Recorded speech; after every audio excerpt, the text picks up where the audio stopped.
Angers, 11 heures. Le cortège de tracteurs et de manifestants se met en route dans le centre-ville. En tête, François Guillaume veille à ce que la démonstration paysanne se déroule dans le calme. Il s'y est engagé auprès des pouvoirs publics. Aucun slogan, juste quelques pétards pour avertir du passage des paysans. Tous les départements ont envoyé une délégation, mais ce sont les Bretons et les éleveurs des Pays de Loire qui forment le gros des troupes. Ils sont un peu plus de 20 000 lorsque le meeting commence à 200 mètres du Palais des Congrès, encerclé par les cars de CRS.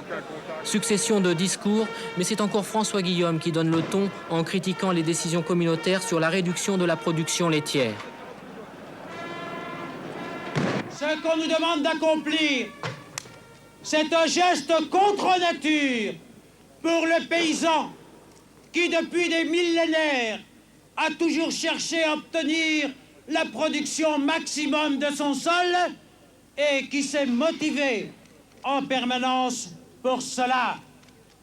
C'est une erreur pour l'économie européenne. Incroyable évolution. Aujourd'hui, Xavier Belin dirait le contraire. Il dirait il faut des quotas pour garantir des prix plus élevés. C'est incroyable. On oublie que ce sont des époques où on demandait aux paysans de mettre leurs terres en friche. On leur donnait des primes pour arracher des vignes. Et on leur disait, finalement, on en produisait trop. Et on leur disait, finalement, arrêtons de produire du lait, alors que les paysans ne comprennent pas. C'est une véritable révolution culturelle, mentale. C'est absolument impossible.